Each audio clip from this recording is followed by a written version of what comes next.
Riley Gaines, as she has been described, the new face of feminism, now joins me on the Cain Podcast. What is going on? Why are you on the side of the road? My life this past year, but really these past few weeks, I have been doing absolutely everything I can to get in front of anyone who will listen to me. So I actually live in Nashville. So I just came back from the Daily Wire, and now I'm going to Outkick, which both are stationed in Nashville. And because of timing, I am on the side of the road, which is so indicative of exactly what I've been doing this past year. Riley, why are you, so as you pointed out for the past year, but increasingly over the past month, you said you are passionate about getting your voice and your point of view represented out there. Why is it something that you are so passionate about? Talking about trans issues in women's sports, why is this the thing that you have said, at least for the time being, this is the focus of my life?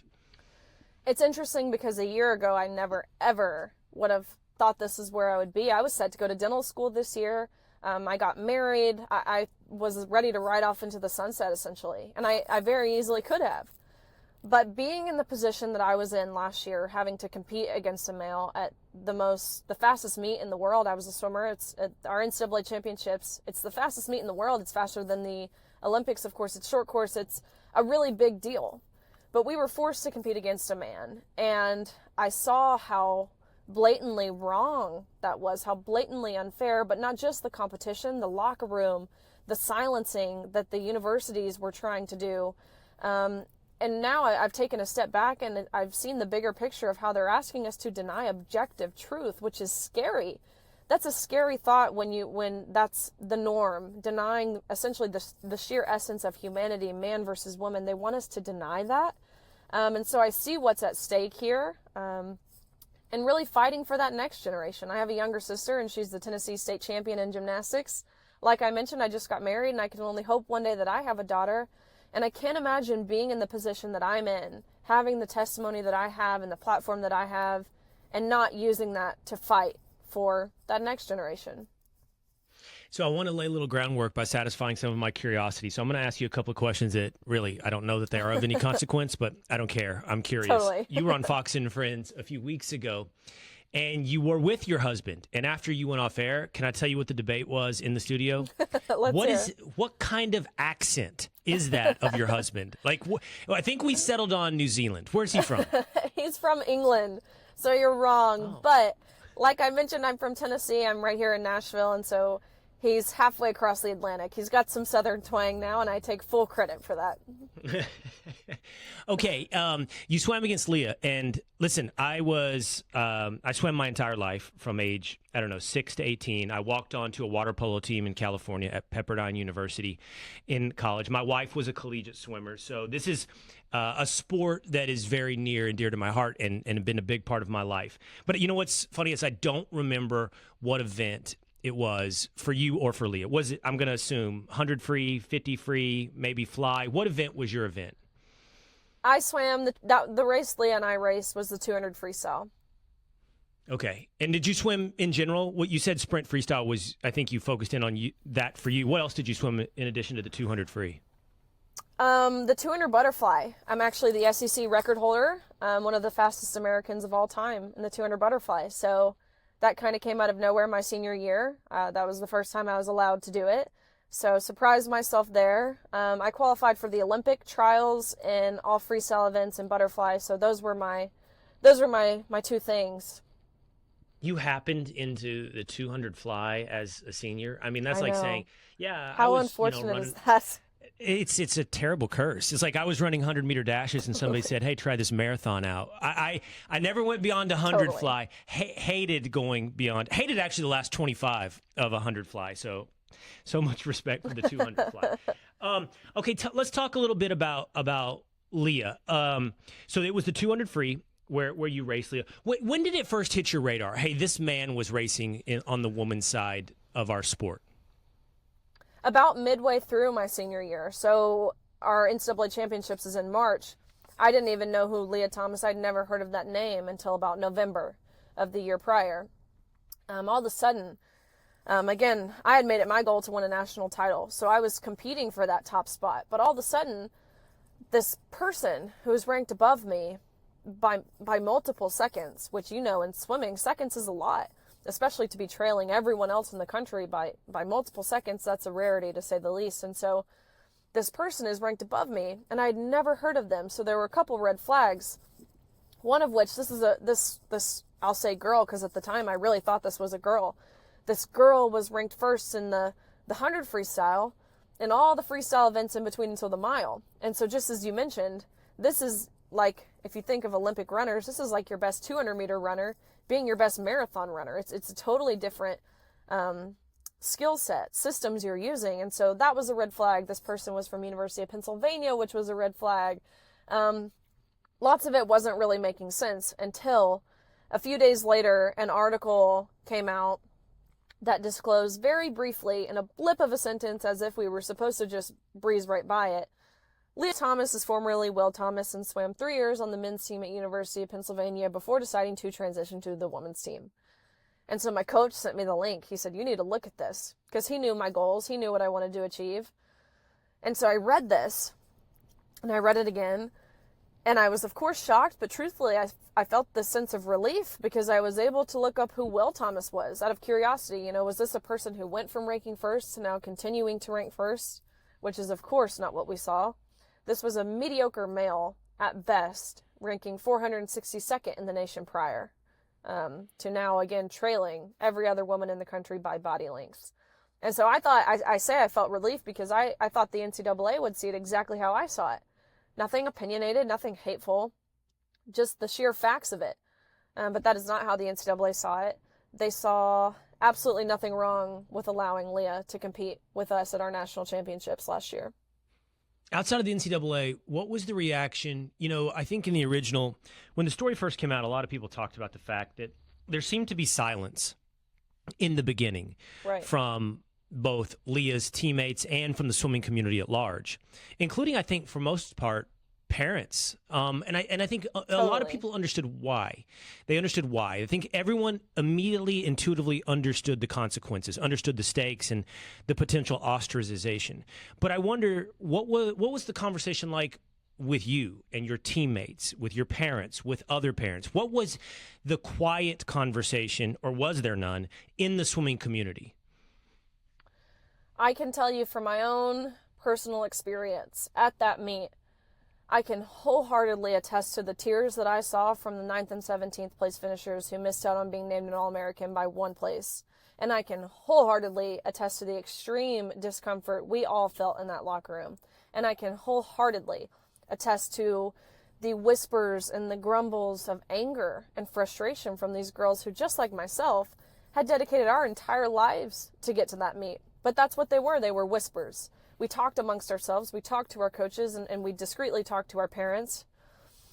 But I don't know if it was the social pressure keeping us silent for so long, keeping us scared. We were terrified, especially talking to Leah Thomas's teammates. What they went through on a daily basis is truly, it's chilling. They were forced every week to go to mandatory LGBTQ education meetings to learn about how, just by being cisgender, they were oppressing Leah Thomas. When they sent an email to their administration expressing their discomfort in the locker room, and I swear I have a screenshot of their response, their administration responded back with, if you feel uncomfortable seeing male genitalia, here's some counseling resources that you should seek. When their school told them, if you can't take a stance because we've already taken your stance for you, they were told, you'll never get into grad school, you'll lose your job, you'll lose all your friends, you won't be able to have a scholarship. So these girls, to be totally frank with you, they were gaslit into silence. They were thought to be wrong for feeling uncomfortable in that locker room. And they see what happens to me when I go to San Francisco State University and speak, and they don't want that for themselves. They don't want to be called names, which, truthfully, at this point, to be called transphobic, it's almost a term of endearment, because it means you're someone who is willing to acknowledge the truth. But they're scared. Parents, too. Parents who work corporate jobs. They don't want to ruffle feathers or step on toes, because I have so many parents, coaches, athletic directors who message me and say, I agree with you, keep fighting. I just can't say so publicly because I'm the breadwinner in my family and I can't lose my job. But the silence has gotten to the point where it's deafening. So there's so much that you just laid out that I want to follow up on. I really appreciate how you keep coming back to your message of objective truth, because I share that passion. It's like this issue is important, but the truth of the matter is look, as I mentioned, my wife was a collegiate swimmer, and anybody that's dedicated a good portion of their life to being good at something and to have it taken away by fundamental unfairness understands that price you're paying as a society. But the price we're paying at a higher level is the denial of objective truth. Because if we do that, game on. I mean, there's nothing safe. There's no objective reality, in which case there's no principle, there's no law, there's no nothing. But I love how you keep coming back to that message. Let me stick with the locker room. You talk about Leah's teammates, and I think that's a really good reminder of what they dealt with on an ongoing basis. But you at least experienced it in one meet, and I think I've heard you talk about this more recently. What was that? What happened in the locker room? Like, was it that Leah, I don't know, I wasn't there. Did Leah have his own changing area? Was he right there at the lockers with the rest of you? Was he in the same, I don't know what it is. When I was playing water polo at Pepperdine, the men have a communal shower. I'm just curious, what kind of intimacy was forced for all of you ladies and this one man? So I'll kind of set the scene here of which you know, but for the people listening, a swimming locker room is not a place of modesty. This is a place where, I mean, these suits you put on, it takes about 15 minutes to put these suits on, 15 minutes of which you're fully exposed. And I say that because we were forced to share a locker room with a male who was fully intact with and exposing male genitalia, watching other women undress. And I also want to mention, we were not forewarned we would be sharing this changing space. There was no asking for our consent. We did not give our consent. The NCAA totally blindsided us as female athletes and put someone of the opposite sex in an area of undressing. It felt like, of course, it's awkward and it's embarrassing and it's uncomfortable. I mean, a locker room of the same sex, it's uncomfortable, right? But to add a man into that mix, it felt like betrayal, belittlement. It felt, I think the best word to really describe it is traumatic. That experience is something that you just can't shake. A year ago, 2 years ago, a man walks into a woman's locker room and a DA would walk in and immediately arrest them. And they're charged with indecent exposure, sexual harassment, voyeurism, and I'm sure a slew of other things. But now not only was it just happening, it was as if it was being celebrated. It was being encouraged. Leah Thomas was nominated for NCAA Woman of the Year. It just kept going, the accolades and the celebration of this movement. And I that's why I keep going to the part about denying objective truth, because it's a lot bigger than just women's sports. It's a lot scarier than that. There's a lot more at stake here than just our opportunities and our safety and our privacy and our sports. I mean, it's really systemically, it's the erasure of women. What would you say, or what are your feelings? What would you say to, I don't know, ESPN awarding Leah Thomas, whatever it was? Was it Woman Sportsman of the Year, Woman of the Year, Women Athlete of the Year? As you pointed out, what's your point of view? What do you say to the NCAA? I think this message, they know exactly how I mean, in the NCAA and ESPN, these are, of course, organizations and companies that know about sports. So for the NCAA and for ESPN nominated or honored Leah Thomas during Women's History Month as this brave, courageous woman. They know better. They know the difference between men and women because they cover men and women's sports. That's essentially like saying LeBron James could compete in the WNBA. They know how unfair that is. They know how wrong it is. Same with the NCAA. Even Mark Emmert, the president of the NCAA himself, after doubling down on his stance publicly, privately, he tells me, I support you. Keep doing what you're doing. Keep fighting. It shows these people have no backbone. They are cowards. They are spineless. They lack authenticity. They lack leadership. And it is evident. That is such a fascinating statement. So is it your estimation, and I'd love for you to speak to a larger audience as well, like, you already talked about the swimming community. And look, Riley, I don't know how much you know about me, but I spent years at ESPN, and I talked about a whole host of controversial topics, at least controversially within the walls of ESPN. And I've said before, I really enjoyed my time at ESPN and love a lot of people there. But I think it wasn't that my opinion was a complete man on an island. I wasn't an outlier. It's just that everyone else who agreed with me on issues was quiet about it. I think that's also true for most corporations. I'm not sure they're dyed-in-the-wool believers. They're just pursuing the path of least resistance. When you look at your fellow athletes, were there true believers? Like, were there true believers in the locker room saying to you, "Come on, Riley, it's just male genitalia, get over it," or "Come on, Riley, he's a woman"? Or is it more they were just like, "Let's all just go along to get along. This is the way that you don't get canceled"? The latter. I didn't have one person say to me, try to rationalize the position we were in. Yet I have parents, female athletes, all the time reach out to me. And from my conversations that I had at that swim meet, the overwhelming majority, 99% of us there, speaking for my team at the University of Kentucky, where I was team captain, of the 40 girls on my team, 38 of us feel the exact same way. And that's the way I'm speaking to you. In regards to the athletic directors, the NCAA, I was also nominated for NCAA Woman of the Year, and they had this big convention where they were naming their Woman of the Year. And so I went to this convention, and they also had a big area where you could buy a booth inside this convention and pass out pamphlets or whatever. Corporations could buy a booth. And so I applied to buy a booth, to which when I applied with my name, I was denied because I had been outspoken at this point, and the NCAA didn't want me having a booth. I tried again, denied. I came up with an alias, and they were like, "Of course we'll take your money." Got a booth inside this convention center where I passed out pamphlets explaining Title IX, the importance of Title IX, and bracelets and different things. And every single athletic director who walked by, every single one of them said, "Hey, keep doing what you're doing." And after the first 60, I felt so humbled. I was like, "This is awesome." And then as it continued, it got frustrating.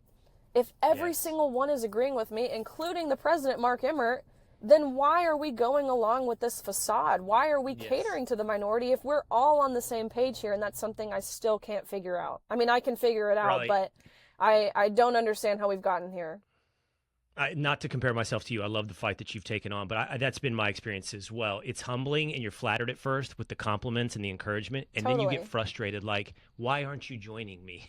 Why are you quiet? Totally. And that stat you gave is fascinating. Out of 40 teammates, 38 agreed with your approach to trans athletes. I'm going to assume, because by the way, most of us think that this has been an increasingly acceptable phenomena with younger people in America. Right, and I would assume younger athletes as well. But so 2 were believers, but 38 saw it as an injustice. And the 2 girls who were believers are dating each other. So. Okay. I don't even know what to do with that. But right. Yeah. Just so you can kind of gather what I'm putting down here. Not that that's an indicator of anything, but I think it's, yeah. I don't know if it is, to be honest. Like, these acronyms have been grouped together, LGBTQ, and I don't think it's an easy grouping. I don't think it belongs together. I mean, I don't think to be gay means to accept that men can be women. So I don't know. I don't know anymore who's fighting for what and why. I don't either. I've had so many people within the LGBTQ community, specifically the LGB, who are so frustrated because they feel as if this movement, this fight, is setting them backwards because this new wave is unhinged. They don't want equal rights. They want to take away others' rights. They don't want to fight for their rights like we saw in the 2000s within the gay community. They fought for their rights. This community, they don't want to fight, they want to take. So on that note, then, while you found this quiet acceptance within the swimming community and the athletic community at large, you mentioned it a moment ago, what you experienced in San Francisco was something else. And look, you have taken on this public persona. You dove straight into one of the most controversial issues of our time, and you are met quick and head first with this kind of response, which was violent, which was threatening, which was aggressive. You had to be separated into a room. What happened? They barricaded you in that room in essence and held you for how long was it, Riley? I mean, tell me how that felt. Tell me that story.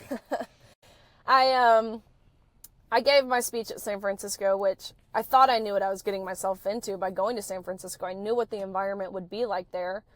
But I was naive to think they would come with more of an open mind, I guess. They did not come with an open mind. I delivered my speech. It was only after my speech when protesters entered into the room, ambushed the front. They turned the lights off. They rushed to the front. They assaulted myself and others at the front of the room who were part of Turning Point chapter. I was escorted out of the room by an officer, to which we were only met with more protesters in the hallway. And that's when I was ultimately barricaded in this room for 3+ hours. I missed my flight home. They were yelling awful, hateful, vengeful, terrible things at both the officers and myself for the 3 hours I was in that room. They were yelling things such as, let her out and let us handle her. Or they were telling the officers, you're only protecting her because she's white. Or they would say things such as, which I find this so ironic, they kept using the verbiage, we fight back. And it struck me because the day before this incident, at the beginning of April, the press secretary of the Biden administration, Jean-Pierre, in a press conference, she these are her words, she said, our trans community, they're resilient and they fight back. And I just couldn't shake it. They were both saying we fight back, which shows this is coming from the top. This is trickling down, and we're allowing it. We're actively letting ourselves decline as a society. I was in Texas testifying 2 days ago. They had to clear the Capitol building because of how unhinged these protesters got when talking about gender modification for children. The protesters, it was something like I'd never seen before. The rise in violence, the rise in just utter madness is something I never thought we would see. I thought we had better systems in place to prevent this, where people would face consequences if they dealt with things this way, but we've gotten to a point where they're not facing consequences. It's celebrated. All right, 2 more questions for you. And then there's the professor that you have the interaction with, which you did an amazing job with, by the way. But, it just, as much as normal people are coming up to you and saying, hey, thank you, maybe we've just come to the understanding that academia is not a sign of intelligence. No. But the professor, you asked the professor a simple question. Can you tell the gender difference between a skeleton you've dug up from hundreds of years ago? And he says, no, it's impossible. I don't know. Something Not to that only was extent. this a professor, this was a professor of anthropology, which is essentially the study of human civilization. So he had taken archaeology courses. He was qualified in this area, yet again chose to lie. We know there are differences between men and women's skeletons, whether that be from our skull, our jaw, our knee joints, of course, our pelvis. There are so many indicators of a man's skeleton versus a woman's, yet he chose to lie, and that's what we keep going back to. And I think really a lot of this is deeply rooted in Marxism. The way we are denying objective truth, the way we are trying to break down faith and family and freedoms, and the way we're changing our language that we use, the way we're silencing a lot of this. It really is, you can open a history book and see, and we see how that turns out for cultures when you rely on this Marxism. But that's, again, that's the direction that we prove to be going. Riley, what was your major at Kentucky? I majored in human health sciences and health law. First of all, I asked that question because, look, you don't need compliments. You're probably getting plenty, and they all sound gratuitous at some point, but you have a level of wisdom that is uncommon for your age, and I consider wisdom a higher compliment than intelligence, which you have that as well. And it's pretty impressive, Riley. And so you sound like somebody who studied history, philosophy, or law in the way that you're framing your points of view. And I'm very impressed. Are you swimming? Are you done swimming? Are you going to continue? Where are you in your swimming career? This is hard because when you compete your whole life for something, especially at such a high level, and it ends, that's pretty hard to deal with. And so I pretty quickly got into triathlons, and now running. I just ran the Nashville Marathon, so different things there, but competing, winning, there's nothing better than winning. So I can't seem to shake doing something that would allow that. So. Well, I'm glad to hear that. And that was where I was going to end it. At least your skin doesn't smell like chlorine anymore, and your hair's gone back to totally normal, right? We all know. My hair, it's recovering. My skin isn't as dry, and I don't smell like chlorine. So really, it's all a blessing. All right, Riley, I've really enjoyed this conversation. Thank you for spending some time with us today. Of course. Thank you. Hey, it's Will Cain. Click here to subscribe to the Fox News channel on YouTube. It's the best way to get our latest interviews and highlights. And click to subscribe to the Will Cain Podcast for full episodes right now.